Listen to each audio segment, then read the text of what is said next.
Welcome back, everyone, to the Fly Culture Podcast. This is another special edition, and it's the second part in the instalments from Pete Cockwill. I know the last episode went down incredibly well with people, and so we got another one for you today. And also, if you've been enjoying this, Pete will be coming to our Fly Culture event down in Devon on the 19th of June at the Fox and Hounds between 6 p.m. and 9 p.m. We're going to have some burgers. We're going to have some beer from Lake Down. Thank you, James. And I'll get the chance to speak with Pete. And there's lots of ground to cover with him there. So I'm really, really looking forward to this. In this episode, he covers his 20-pound rainbow trout he caught from Avington. He talks about his writing career, king salmon. He talks about rivers and lakes and falling into both of them. So I think you're really, really going to enjoy this one. So for now, it's over to Pete. Okay, this is stage 3 of this podcast series, and I hope you're not getting too bored already. But these are actually being recorded by my son Jeff, who's got a company, Silvertip Films. And we were just talking about some of the funny things that happened in the shop, and he reminded me that I used to take all the cardboard from the shop, all the packaging and stuff, take it home and burn it in the woods at the back of where we used to live, because there was plenty of space and it was no problem. And he did actually find this quite amusing, because dumbwit that I am, I'd gone home with the stuff one day and I'd put my wallet in with the boxes on the back seat of the car. So yeah, you know what happened. I put all the boxes out, set fire to them, and burnt the wallet. But I didn't realise until the next morning when I was sitting there getting ready to go off for work and thought, what do I do in my wallet? Oops. It's not easy getting everything replaced. Credit cards, bank cards, licenses, all stuff like that. Especially when you have to give the excuse when they ask, what happened to it, sir? Did you lose it? Was it stolen? And you say, actually, no, I burnt it. There's a sort of ominous silence before the conversation continues. Anyway, thanks, Jeff, for reminding me of that one.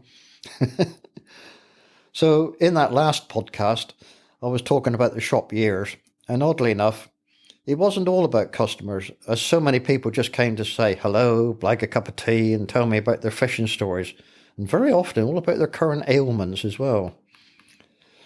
And so many of them remain long-time friends. Lots have come on the trips I organise, and very often these excursions were a major episode in their lives.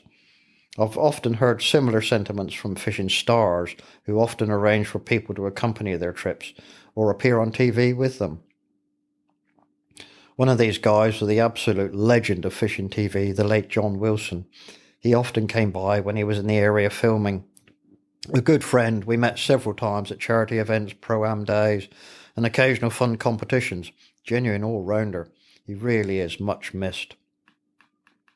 Some of my personal fishing heroes often popped in for a chat, and just a few from the course fishing world were Andy Little, Chris Maltby, Dave Dean, Chris Bull, Dave Coster, Pete Springate, Chris Yates, and Matt Hayes. One special guy was the inimitable Peter Stone, who was a fantastic course angler and a very keen fly fisherman too. We often met at Avington, and he was actually responsible for me taking the then British record rainbow way back in 1986. We often kept each other all updated on catches and sightings. One day he phoned to say he'd seen a really big fish in the third lake. So I took the chance of a morning off work and popped down. Sure enough, there was a fish. And soon it was a run into Winchester with manager Roy Ward to get it formally weighed on butcher's scales. At £20 7 ounces, it was another landmark for me and the first ever £20 rainbow in the UK. I would have loved it if Peter could have achieved his dream to capture a £10 stillwater chub. He was convinced he knew where at least one was living, and he sure deserved that fish. That lovely Oxfordshire accent, just like Peter Drennan's, was always a source of amusement between us, because I would switch into the proper Cornish accent just to thoroughly confuse things. Although my first shop did mostly coarse gear, I didn't fish the nearby waters much, lack of time I suppose, Although the local club, Godalming Angling Society, is a truly excellent organisation with wonderfully well-managed waters, and I've had strong links with them for longer than I can remember. They always used to give me honorary membership. Now, Malcolm Richardson was their long-serving secretary, and we were friends long before the shop days, when he worked at an engineering company which often fixed pumping equipment for me in my local authority days. The fisheries officer was Alan Millington, and it was an honour a few years ago to be with his daughters when they wanted some of his ashes scattered at Dever, where he loved to fly fish. Mixing with so many different anglers of varying talents, you never quite knew who you would bump into next. Chris Sandford, he of the antique tackle collectors, haunted the Albury shop when he got into fly dressing, and he still blames me for getting him obsessed. There's no doubt that fly tying is very satisfying, and there's a buzz about catching a fish on a fly of your own tying, even better when it's your own design. Chris had a TV series called Just Fishing, and filmed one episode at the shop and then at the Vale End Fishery at Albury. I remember getting dead lucky at that shoot and catching a great brownie.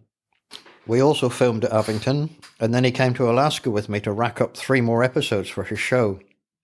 That was back in the days when the bigger king salmon were there in good numbers, and it was pretty easy to hook up fish to get his filming sequence done. Although I have to say that handing over the rod with a near 40-pound chromer was a little stressful, but he did successfully get the fish to the gravel, and it was another great sequence done. Funny thing with the shop days was that some people seemed to feel a little bit entitled to expect things to be done for them for free, especially when it came to broken rods and reels. Mysteriously, it was my fault that they had dropped the reel on rocks or jerked away with the rod when hung up in a tree. I got to be pretty good at doing repairs, and interestingly, when we closed the shop, there was a pile of about a dozen or so tip sections I had repaired, which were never collected. If I've got the time, I'll always help. A couple of our older customers would come in each spring with their fly boxes and ask me to rearrange them after a season's use, and then top up with no more than a dozen flies to last the season. Oh, and would this old spool of leader material last another year? Funnier were what I would call the old-fashioned salmon anglers. They were accustomed to an annual trip to Scotland and struggled with the diminishing returns of salmon. Compulsory catch and release was something they just could not understand. Each year I'd get to have a look at their ancient gear just to check it over. Double taper lines with sections of coating missing and a great big knot for attaching the sturdy leader were pressed into doing just one more season. The wonderful old Hardy reels hadn't ever had a smidgen of grease, and as for the rods, well, some would even have a ring or two missing, but were deemed okay to use. I had an amazing collection of old rod rings, reels, fittings, etc., and I could often sort out problems for people. The annual visit from some of our character customers was quite special, and I really do miss that aspect of shop life.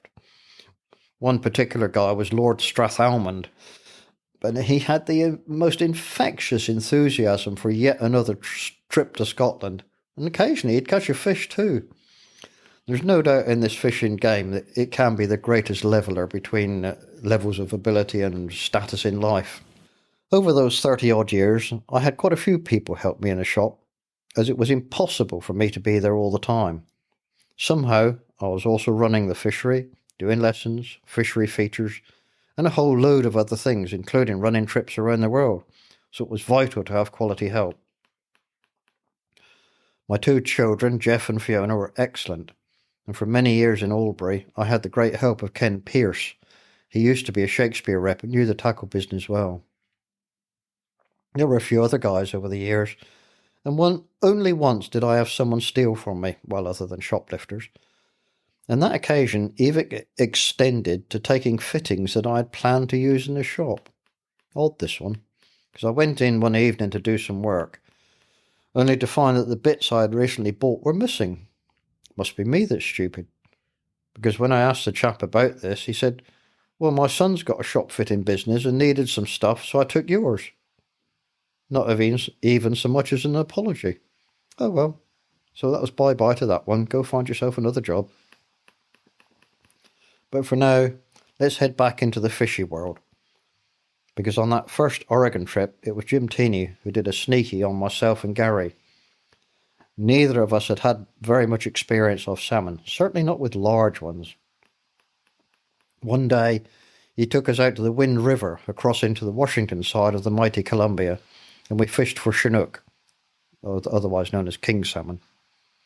My goodness, I'd never experienced anything like this. And battling with these hugely powerful fish on 8-weight rods was a whole new chapter. I certainly lost many more than I landed, and will always treasure Jim's sage advice to my seeming inability to make a good hookup. He said, "Pete, you gotta cross-eye the suckers. In other words, don't tap the hook in like you do with trout, but really stick it." Thanks, Jim. Those fish inspired us, and we really wanted to catch some more. So one day, Gary borrowed Jim's truck so that we could drive out to the Wind River on our own. It's in truly desolate timber country, and after parking up, we then had the trek through the woods, around ponds and over beaver dams and cross streams, which all needed pretty careful negotiation until suddenly the river would appear. Those trees were so high and dense that it was hard to see any distance, even though we could hear the roar of the water. We fished for hours, and we had a great time, catching lots of kings and losing just as many. But we just maybe left it a little late to get back to the truck. The light was fading as we trudged up the shingle to the track entrance, and then as soon as we stepped into the woods, it was utter blackness. Honestly, we really didn't know where to go and got a bit panicky. That trail over dams, around trees, and with water everywhere was beyond us, as we just couldn't see. Your voice goes up an octave or two in those circumstances, and we were debating about whether to step back to the river and follow it upstream to hopefully find a bridge, then maybe a road to where the truck was. This would have indeed been very difficult and time-consuming. But suddenly, out in the blackness, there was a voice calling out, "Is that you, Gary?" Honestly, we were scared. This is true backwoods country with nothing for miles and miles. And Gary, in a squeaky voice, eventually said, "Yes, who's that?" The voice said, "You don't know me, but I remember your voice from a concert I saw you at. Wait there and I'll get a flashlight and guide you back." Unbelievably, this guy had come to fish and was planning to overnight in the parking area when he heard our voices, realised we were English, and then picked up Gary's accent. I doubt he would have got my Cornish one. Talk about a coincidence, and it was so good to see that flashlight weaving through the trees. Truthfully, we would not have made it back to the truck on our own, so two very relieved guys started the long drive back to Gresham, having learnt to never go out again into that sort of countryside without planning for an emergency. Incidentally, this area was second growth, and even though the trees were absolutely massive, the earlier ones had been even bigger and logged a long time ago. There were stumps, some 10 or 12 feet high, of immense circumference, which had holes in them where planks were inserted. This was for the early lumberjacks to stand on and use their handsaws to fell these forest giants. My goodness, those guys must have been tough, and little wonder that they referred to the logs as Oregon toothpicks. I used this story of Gary, among a few others, when Frankie, his wife, asked me to speak at his funeral. I'm okay speaking to clubs and groups and things. Maybe not so great at funerals, but God, I manage. Too much practice of late, I suppose. I can truthfully say that if it had been my turn to speak a little later, then I don't think I would have been able to go through with my piece. Because next up were Eric Clapton and Andy Fairweather Lowe, who sat among everyone, played their guitars and sang to Gary. I had met them many times at Gary's home, and they were simply lovely. Eric sang Tears in Heaven, and there wasn't a dry eye in the place. Those guys had been friends forever and performed together all over the world. It truly was a touching moment. More of my friendship with Eric later, but now it's time to talk about more fish, and let's look at Chinook again.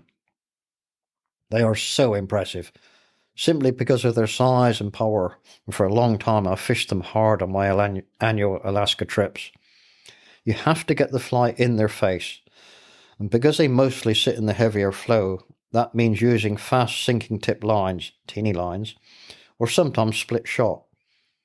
I don't mind using shot on small streams or when the fish are really close, because I know I'm really accurate and I can put the fly right in their face. But in more normal situations, there's a definite satisfaction in achieving good drift control with a sunk line. Ideally, the fly wants to be ticking the gravel, and very often the take can be surprisingly gentle, such that it is all too easy to miss. Although I've sort of gone off fishing kings in recent years, there's still an undeniable thrill when tightening into one of these giants, because you really don't quite know what's going to happen next. That first thumping head shake can be the forerunner to a very long battle. Many times up in Alaska, I've had to get into the boat to follow a hooked fish downriver. It's great if you have a long gravel bar to work with, but one thing's for sure, if the king gets below you in the current, it's going to be very difficult to get it back upstream. When Chris Tarrant came to Alaska on one of my trips, he decided he was going to get the better of the next king he hooked, and scraped a line in the gravel with his boots with the words, "We fight here." 10 minutes later, he was making another scrape in the gravel some 50 yards downstream with the comment, "Okay, so we fight here." Chris is a really good angler, and the only guy I know who's had both a 40-pound king and a 40-pound Atlantic. He was a member for some 30 years of the syndicate trout lakes I managed, and we've had many a laugh, usually at my expense because he's so damn quick-witted. He was at Hanningfield Reservoir in Essex one day, back when fisheries did press days, and as I walked into the marquee wearing a bright red fleece, he quipped, "Ah, here comes Father Christmas." Maybe why my white hair and beard did set me up a bit. Chris never fails to remind me of the winter day he managed to fall into the lovely little River Dever in Hampshire, close to where I live now. We were supposed to be grayling fishing, but somehow he went into the deepest hole and ended up very wet and cold. And mysteriously, he blames me for having to drive back home in his underpant. It's true that my laughing maybe didn't help boost his morale that day, but it sure was funny to me. Somehow, I quite enjoy being able to tell stories and write. It's something I never thought I would be doing, but it just sort of happened. Same as being able to do club nights. I'm actually naturally reticent, but seem to be able to perform when I really need to. Often find it hard to believe that I've written quite a few books, and of course a stack of magazine features. Nowadays, a bit later in life, just sitting at an evening of a laptop with a really nice whiskey, it's quite a nice thing to do. Oddly enough, my writing life started because of the Queen Mother Reservoir at Datchet near Heathrow. This place had been one of my weekend haunts, and along with the views of some of the regulars, it was soon clear that it was capable of producing some mightily impressive trout. Might be hard for you to appreciate now, but this was pre-cormorant infestation, and stock trout were usually 12 ounces to a pound. So a 2 or 3 pounder was most certainly what we call grown on, and was quite a prize. Nowadays, reservoir anglers expect much better, and some, I'm convinced, need a bit of a reality check. I found that big flies on sinking lines were the order of the day to consistently find these bigger fish. The Queen Mother is a concrete bowl, really deep, and develops the most interesting wind-induced underwater currents. Add into this the pump by one of the water towers, which brought water to the surface in a huge boil, and it really was a fascinating place to fish. Incidentally, this pump and aerators you may see elsewhere are a necessary water treatment technique to avoid stratification of the water's layers. It's nothing to do with fishing, but they sure are fishy hotspots. Anyway, I was pretty consistently catching some gorgeous fish, and had made up a tandem black lure, using braided mono as a link between the two hooks. Worth remembering, this was long before catch and release came into being, so a tandem lure, 2 hooks, was perfectly legit. The link worked well, and I wrote a small article for Trout Fisherman magazine describing the method of construction. That was 1980, and my first published piece. Probably that would have been it, but for a chance meeting with the then editor John Wilshaw at Avington in Hampshire. I was acquiring a bit of a reputation for catching the big stock trout for which Avington was famous, and John asked if I had anything else to contribute to the mag. Well, I really hadn't thought about it, but, like the great editor he was, he prompted me, and suddenly I was a contributor. And yet another stage in my life came along. And it wasn't long after I was doing stuff for Trout Fisherman that I'd made good friends with Roy Westwood, who was then the editor of Angler's Mail, which was an excellent weekly magazine covering all aspects of the fishing scene in the UK. Trout fishing was a pretty big thing back then, and Roy asked me to do a weekly page of trout-related items. He wanted around 6 little snippet pieces for each week, and somehow I managed to do this for quite some time, until I hit a sort of writer's block and couldn't come up with enough material. Roy, too, was a damn good editor, and asked me to come up to his offices at Kingsreach Tower in London. He and his assistant, Beverly Adams, sat down with me and started talking about all sorts of trout-related matters, before saying, "So, what's your problem, Pete?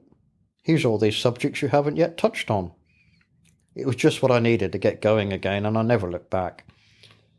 Eventually, Beverly joined Trout Fisherman, now as Beverly Winram, and we enjoyed a long relationship with her superb word talents, often correcting my sometimes woeful efforts.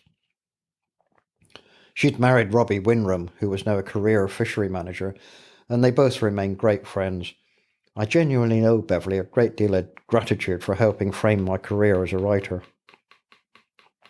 There was a spell with a short-lived magazine called Stillwater Trout Angler before I went back to Trout Fisherman, and stayed with that mag through many editors until its sad demise in 2020. Russell Hill had been its last editor, and although magazines had tough days, it was Russell who really made it a much-respected read for anyone who was into trout fishing. Trout and Salmon then incorporated Trout Fisherman, and I've been delighted to have some of my ratings in that much-respected magazine. Andrew Flitcroft is a long-serving editor and a regular on the banks of the Midlands reservoirs, as well as a committed salmon angler. Various pieces for all sorts of publications have also been fun to do.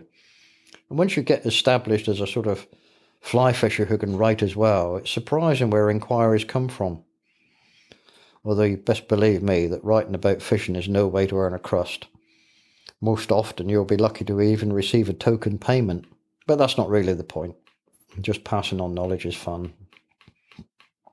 You likely know that grayling are my prime fish, and I put many features to the Grayling Society Journal and latterly a few other specialist mags.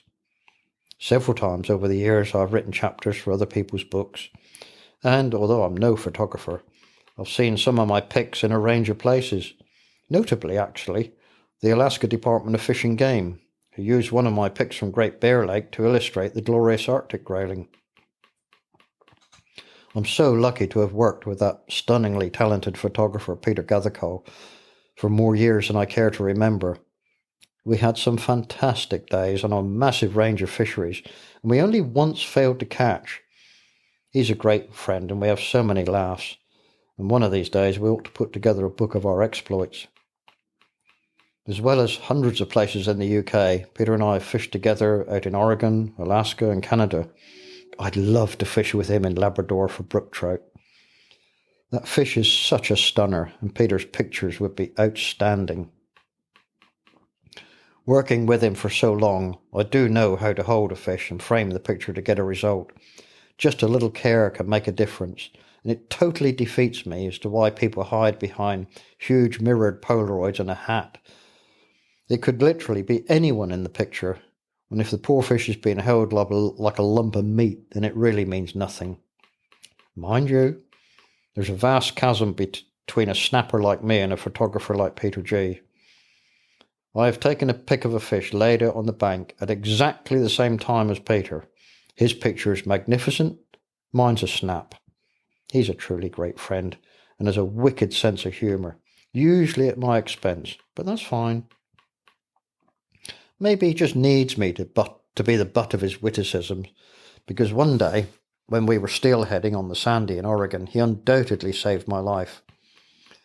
We were sure that fish were lying close to the far bank and needed to wade out to get within presentation range, but I rather quickly got into trouble. I'm no great wader, and I can't swim. So even with a stick and one arm linked with Peter, both my feet were off the ground. I truly thought that was it, but somehow Peter stayed stuck to the riverbed, and although shorter than me, he eventually got me back to the bankside. I would not have survived the downstream rapids, and it was a spot where Jim Teeny's father lost his life when float tubing that river.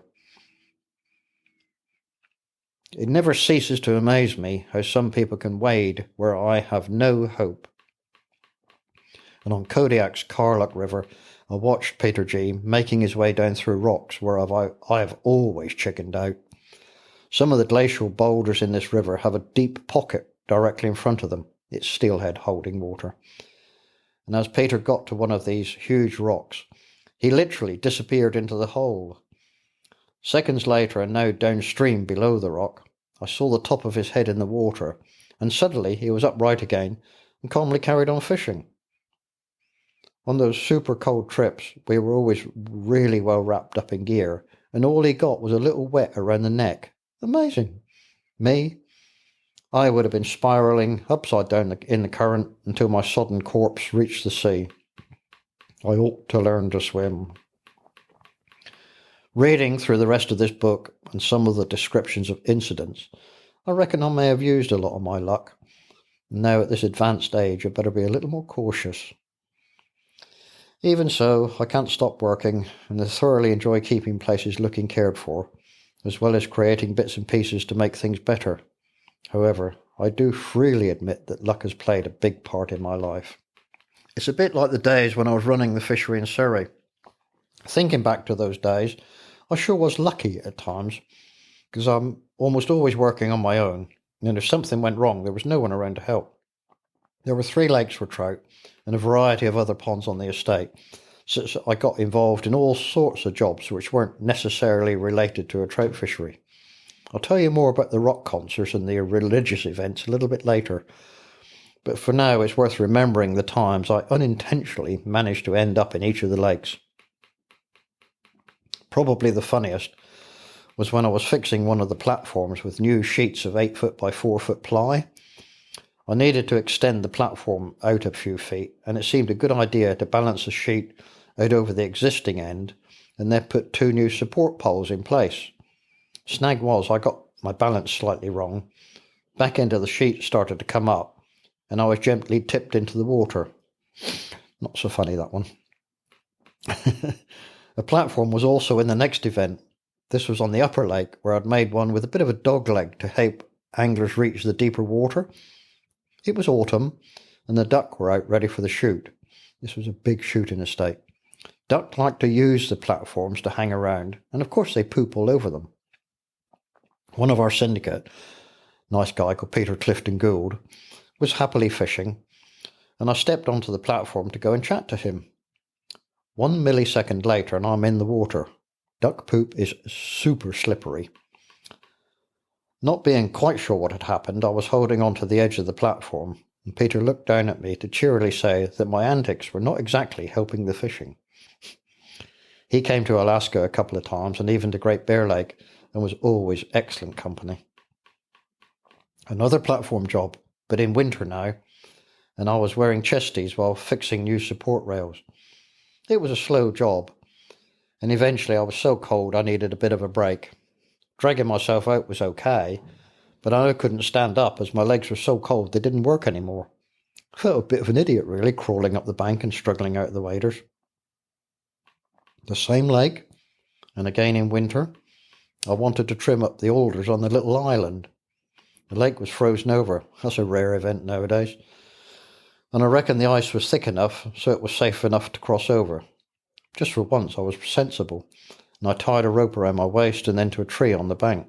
Great, no problem. I'm all good, and I'm beavering away in my bow saw.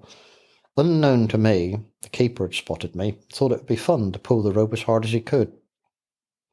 I came backwards off the island and through the ice, but it was only a few yards to the bank, and although my pal wasn't exactly much help because he couldn't stop laughing. Keepers are great people and know far more about the countryside than any of the so-called experts who pontificate about our wildlife and the balance of nature. Some of my very best friends are keepers, fishery managers and guides. They really are the greatest people and have been formative throughout my life. I used 3 lakes for the syndicate trout fishery and managed to fall into the lower one in the dark, another one of my none too smart moments. And this because I had just walked down to the lakes to check on the siphon that was emptying the water out. My then wife's little Westie was with me, as usual, and as we walked along the dam, this is in the dark, we both somehow slipped on the wet clay I'd been using and both went in. It was only a couple of feet deep, but I somehow frightened myself, and I remember I was shouting gibberish. Bit pointless because there was no one around, and it was pitch black as my torch had now gone out into the water. I quickly grabbed the little dog and put it on the bank and then scrambled out myself, wet, muddy, and feeling a complete idiot. That half-mile walk back through the woods, in the dark, soaked, with no torch, was not a highlight in my fishery manager career. So, what would I rate as my more memorable moments? Well, for starters, it was the syndicate membership. Some were with me the whole 34 years, and now many years later they remain great friends. I wouldn't change that part of my life for anything else. It was a wonderful time, and though we had very little money, the experiences and country lifestyle were genuinely formative. Running a fishery single-handed does mean that you occasionally need the skills and more often the strength of a few special friends. One such stalwart is Pete Hart from Hertmore near Godalming, always known as Big Pete. He's a little bigger than me, a true countryman, multi-skilled, and so many times would willingly help me with difficult jobs. Bit of a comedian too.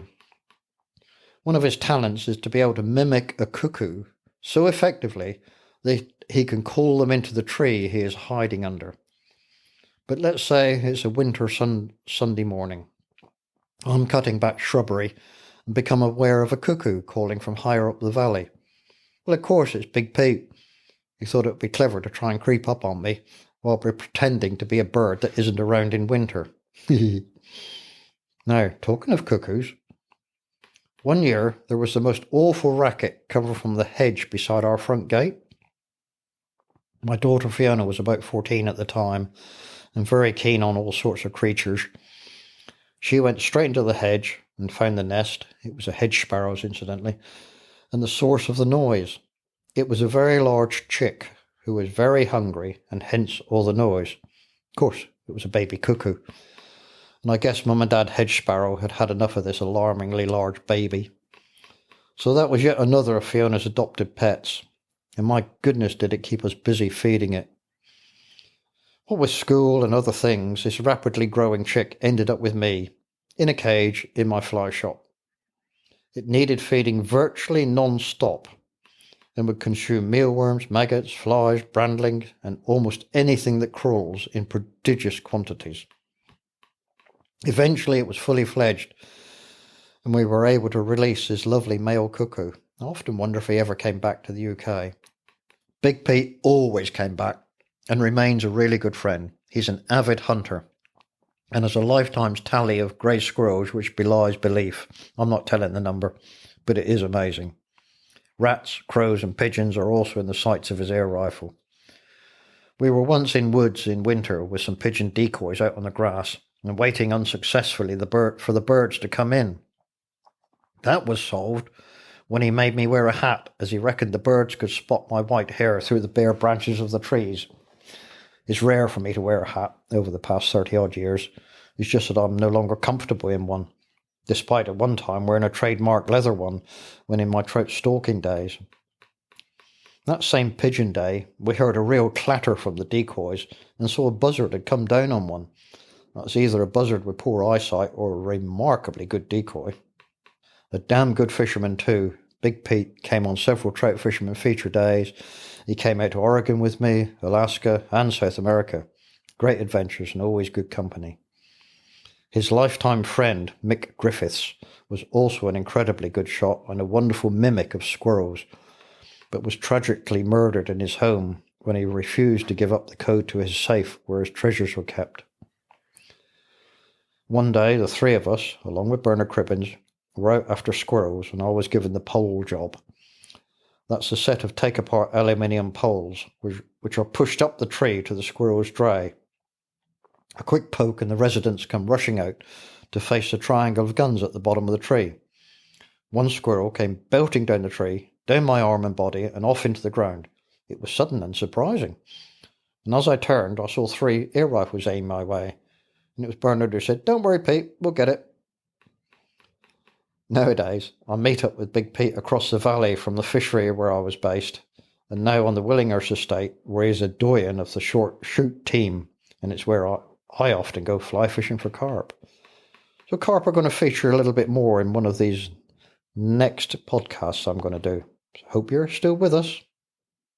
The Fly Culture podcast is brought to you in association with Fly Culture, a quarterly published magazine owned and run by fly anglers. When it comes to fly fishing, we've got you covered.